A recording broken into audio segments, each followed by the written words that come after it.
వందల కోట్ల రూపాయలు నెల నెల ట్యాక్సులు కడుతూ ప్రభుత్వానికి ఉన్న ఈ కార్మిక వర్గానికి కాంట్రాక్ట్ కార్మికులు 4 మాసాల నుండి పర్మనెంట్ ఉద్యోగులు 2 మాసాల నుంచి కూడా జీతాలు లేకుండా చేసి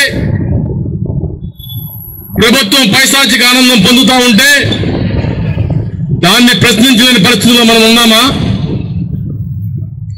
మనమేమి గ్రాంట్లు అడగడం లేదు, సబ్సిడీలు అడగడం లేదు. రాత్రి లక్షల కోట్ల రూపాయలు కొట్టేసి, వేల కోట్ల రూపాయలు కొట్టేసి బ్యాంకులకు ఎగ్గొట్టి ఆదానీలు అంబానీలు పెద్ద పెద్ద వాళ్ళు అవుతుంటే వాళ్ళకి ఆసరా ఇస్తా ఉంది ఈ ప్రభుత్వం. పని చేసిన దానికి కూలి కూడా ఇవ్వకుండా మనల్ని ఇబ్బంది పెడతా ఉంది. ఇది సమంజసమా అని చెప్పేసి ప్రశ్నిస్తా ఉన్నాం. అట్లాగే మనకి జీతం ఇవ్వకూడదని నిర్ణయం చేసినటువంటి యాజమాన్యం జీతం తీసుకోలేదా? వారు 10 నెలలు కూడా 1వ తారీఖు జీతం తీసుకుంటా ఉన్నారు. ఢిల్లీలో కూర్చున్న స్టీల్ మంత్రిత్వ శాఖ జీతం తీసుకోలేదా? వారు జీతం తీసుకున్నారు 31వ తారీఖుకే. మరి మనం ఏం పాపం చేసాం మన జీతాలు ఇవ్వకపోవడానికి? ఈ జీతాలు ఇవ్వకపోవడం మూలంగా ఈ గత వారంలో 10 మంది రకరకాల మెడికల్ సమస్యలు వచ్చి ఎలా మేనేజ్ చేయాలో తెలియక ఈఎంఎల్ని కానీ ఫ్యామిలీని కానీ హాస్పిటల్కి వెళ్ళిన పరిస్థితి మీకు అర్థం కావడం లేదా? ఇందులో ఎవరన్నా కాని పరిస్థితి వచ్చి ఒక ఎంప్లాయీ ఏదైనా సరే, ఒక ఉద్యోగి ఏదైనా చేసుకుంటే దానికి ప్రభుత్వం బాధ్యత వహిస్తుందా, యాజమాన్యం బాధ్యత వస్తుందని చెప్పి అడుగుతా ఉన్నాం. 750 కోట్ల రూపాయలు గడిచిన 20 రోజుల్లో డిపాజిట్లు వేసుకున్నారు. కరెంట్ అకౌంట్ లో 300 కోట్లు ఉన్నాయి. 1050 కోట్ల రూపాయలు మీ దగ్గర పెట్టుకుని రోజు ఉత్పత్తులు అమ్ముతూ ప్రభుత్వానికి పన్నులు కడతారు, బ్యాంకులు వడ్డీలు కడతారు, రైల్వే డబ్బులు కడతా ఉన్నారు, మీకు కావాల్సిన సౌకర్యాన్ని చేస్తూ ఉన్నారు. కానీ కష్టపడిన కూలి చేసినటువంటి కార్మికుడికి జీతం ఇవ్వకపోతే చూస్తూ ఊరుకుంటాం అనుకుంటున్నారా? రాబోయే కాలంలో మీ బంగ్లాలని, మీ బిల్డింగుల్ని, మీరు ప్లాంట్లు ఎక్కడ కనపడితే అక్కడ అడ్డుకునే పరిస్థితి కూడా వస్తుంది. అలాంటి పరిస్థితి తెచ్చుకోవద్దని చెప్పేసి మీకు హెచ్చరిక చేస్తా ఉన్నాం.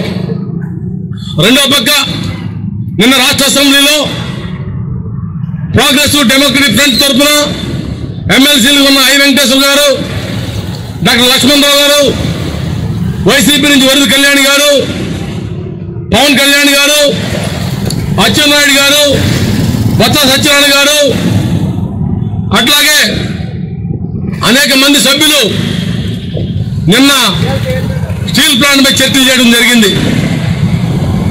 స్టీల్ ప్లాంట్ ప్రైవేటీకరణ లేదని కొద్దిమంది, ఇండస్ట్రీస్ మంత్రి టీజీ వెంకటేష్ గారు మాట్లాడుతూ కేంద్ర ఉక్కు శాఖ మంత్రి విశాఖపట్నం పోయి విశాఖపట్నం స్టీల్ ప్లాంట్ లోనే ప్రైవేటీకరణ లేదు ప్రకటించిన తర్వాత ఇంకేం చర్చ అని చెప్పేసి అడుగుతూ ఉన్నారు. అయ్యా వెంకటేష్ గారు, మేము కోరేది ప్రైవేటీకరణ లేదని చెప్పి మంత్రి గారు 4 మాసాలు అయింది.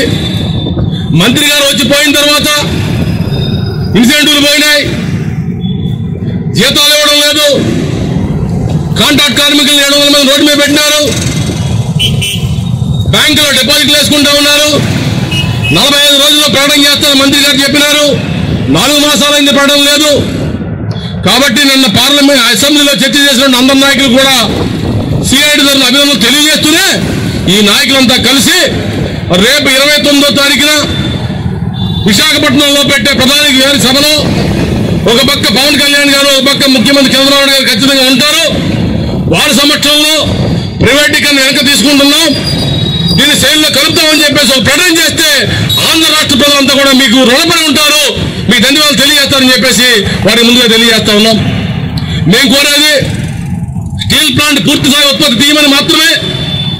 స్టీల్ ప్లాంట్ పూర్తిస్థాయి ఉత్పత్తి తీయడం ద్వారా ఎంతో మంది యువకులకు ఉద్యోగ అవకాశాలు వస్తాయి. పూర్తి స్థాయి ఉత్పత్తి తీయడం ద్వారా ఈ ప్రభుత్వానికి ఏటా 5,000 కోట్ల రూపాయలు పన్నులు కట్టడానికి అవకాశం ఉంటుంది. కాబట్టి పూర్వీకుల త్యాగాలతో కష్టాలతో వచ్చిన కర్మాగారాన్ని, నివాసుల త్యాగాలతో వచ్చిన కర్మాగారాన్ని ప్రభుత్వ రంగ పరిశ్రమ ఉంటుందని చెప్పేసి మీరు భరోసా ఇస్తూ రేపు 29వ తారీఖు ప్రకటన చేయడం కోసం ప్రతి రాజకీయ పార్టీ నడుము కట్టాలని, దానికోసం రేపు మధ్యాహ్నం 2 గంటలకి అన్ని రాజకీయ పార్టీల తాలూకా రౌండ్ టేబుల్ సమావేశం కోటి గంధాల్లో జరగబోతుంది. అక్కడి నుంచి కూడా అన్ని రాజకీయ పార్టీలు కూడా డిమాండ్ చేయబోతామని, ఆంధ్రలో ఉన్న ఏకైక పెద్ద పరిశ్రమ, భారీ పరిశ్రమ, దీన్ని అభివృద్ధి చేయండి. 3.2 మిలియన్ టన్నుల నుంచి 6.3 మిలియన్ టన్నులు, 6.3 మిలియన్ టన్నుల నుంచి 7.3 మిలియన్ టన్నులకు వెళ్ళింది.